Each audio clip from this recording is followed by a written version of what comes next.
Welcome to the Entrepreneur's Lounge radio show, where we expose the myths of entrepreneurship and release the weight of it all.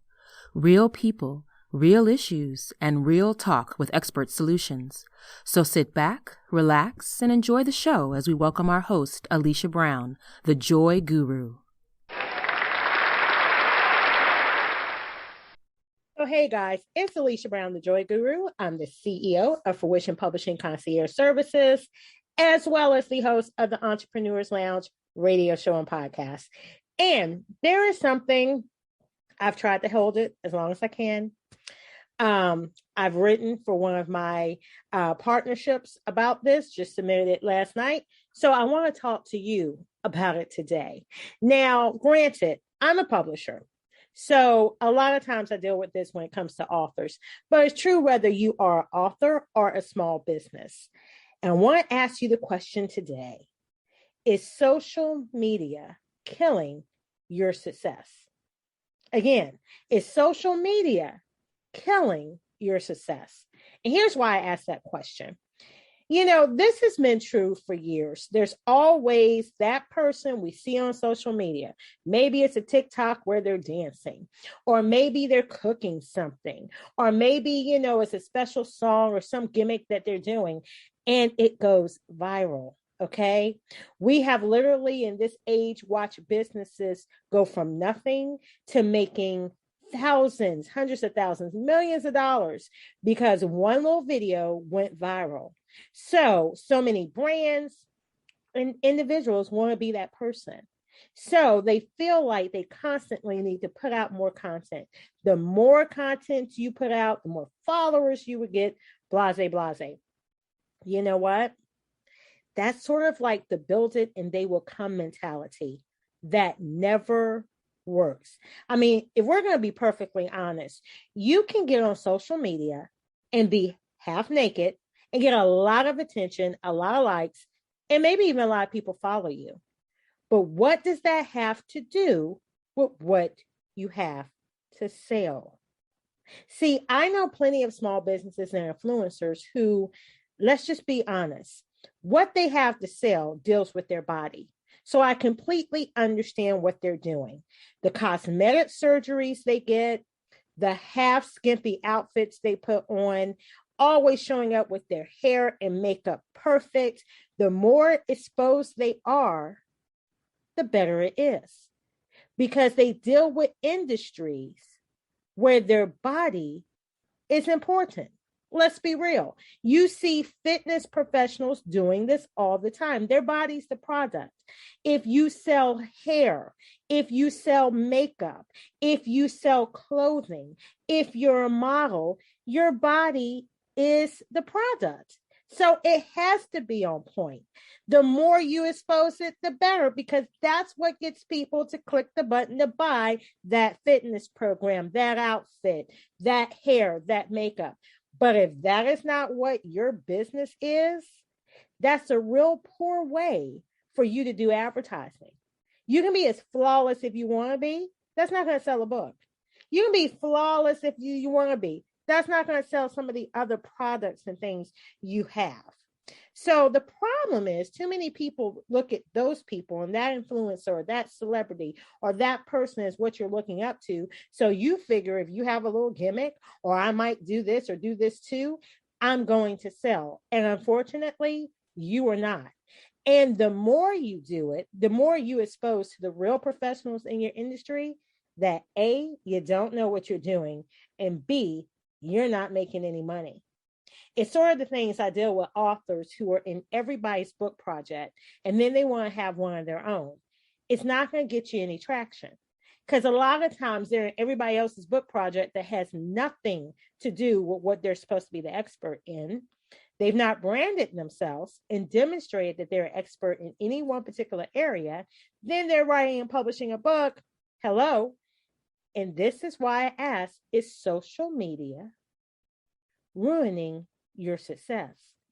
Because oftentimes what people forget, just like in the dating world, once you get that person's attention, what are you going to do to maintain it? Anybody can be remarkable for a few seconds or at first glance, but where's the substance after? If there's no substance after, you're just a pretty face, or you look good from afar. But now that I'm really getting around you and getting to know you, there's nothing there and I'm turned off. A lot of you are doing that with your social media.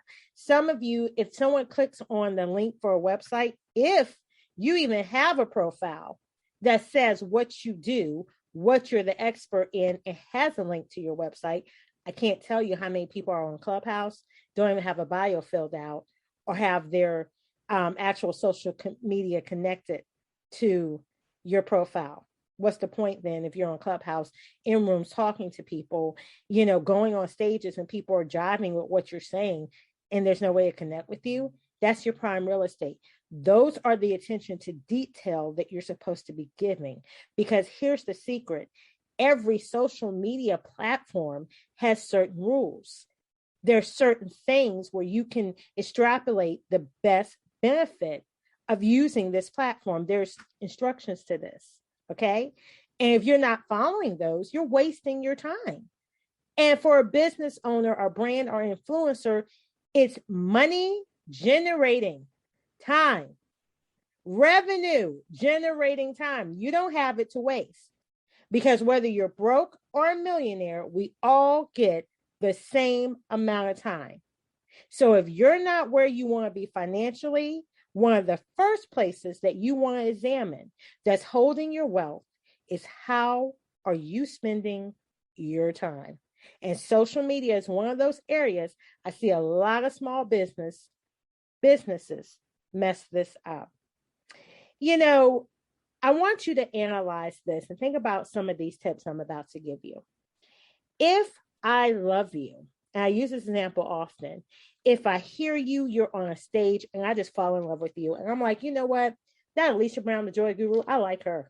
Honey, that CEO of Fruition Publishing, oh girl, she tells it like it is. I want to see what other things this chick has. And I give you my website. What are they going to find? When they go there, what can they buy from you? Can they book you to be a speaker? Will they find different media places, different links to media interviews you've been a part of?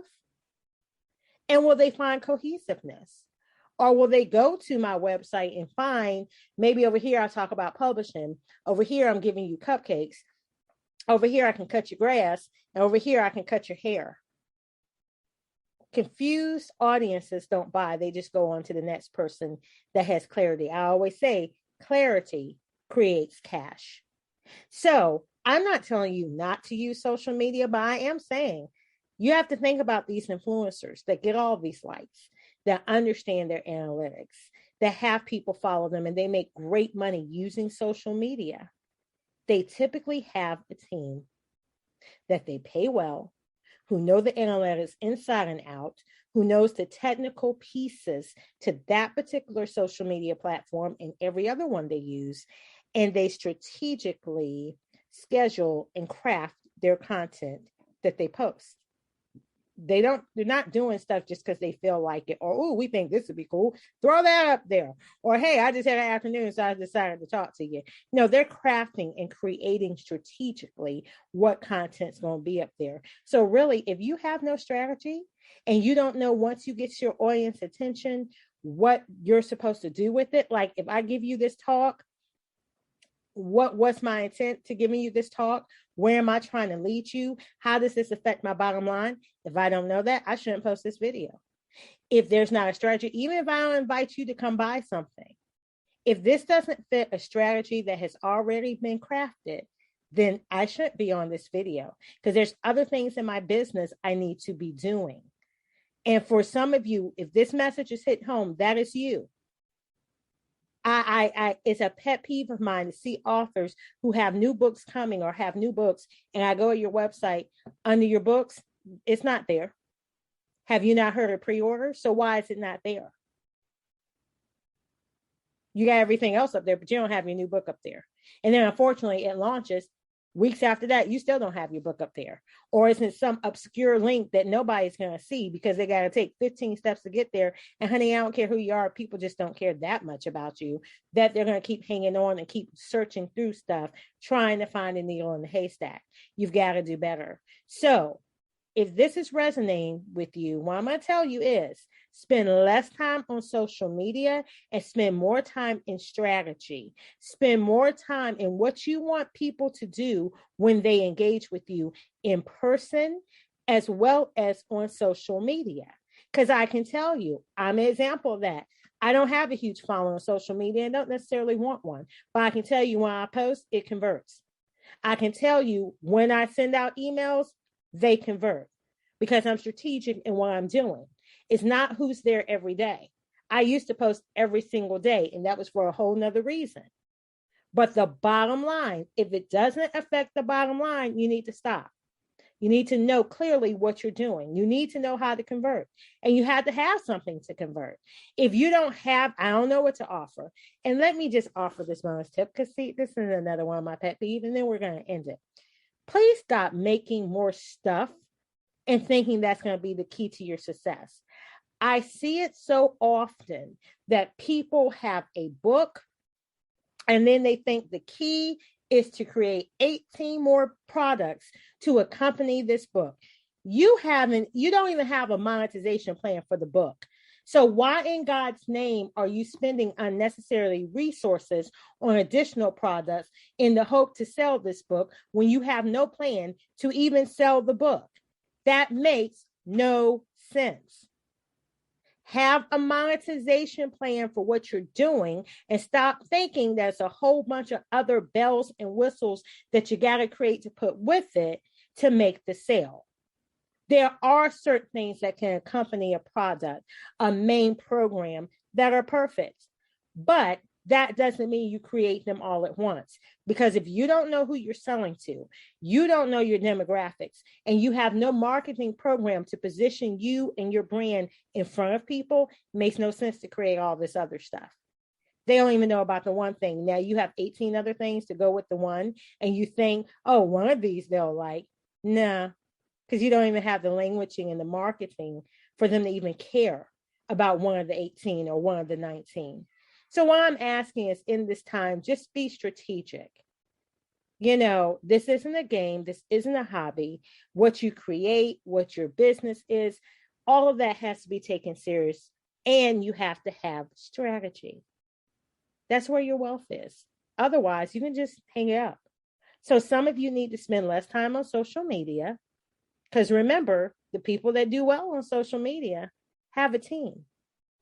There are some one-hit wonders that, you know, they did one little thing and went viral. But even those people, they get their stuff together and they start getting teams. And when they start earning a little money, they start putting stuff together. So you can't escape that strategy.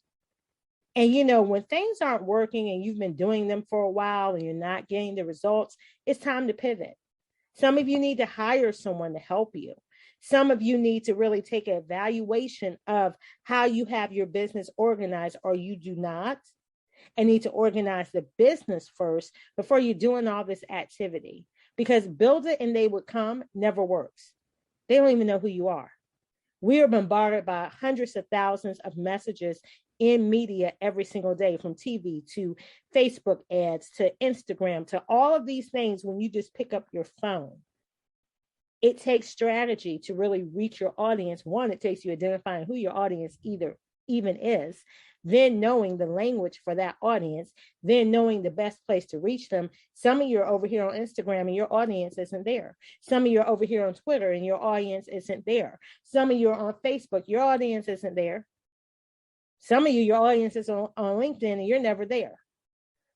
Or you're on Instagram and your audience on Facebook. But even with all that being said, after you get their attention, where are they going to? I think sometimes technology has made it so easy to do these little things, to talk to people and think we're supposed to have, you know, instant success. You haven't prepared for in-person, business to business, organization to individual conversations. That's where your money is, not just the one-on-one. So is social media, the way you're currently using it with lack of strategy, damaging your success. That's all I wanted to come and talk about today. For these and other tips, you can always follow thejoyguru.net. And if you go ahead to our podcast page, you can have these and other wonderful episodes we did to help expose the myths of entrepreneurship and help you release the weight of it all. Until next time, it's Alicia Brown, the Joy Guru. Bye-bye for now. Thank you for listening to this episode of the Entrepreneur's Lounge, where we expose the myths of entrepreneurship and release the weight of it all. Real people, real issues, and real talk with expert solutions. Make sure you stay tuned to our Facebook page and thejoyguru.net for show updates, announcements, and to learn how you can be a guest on our show.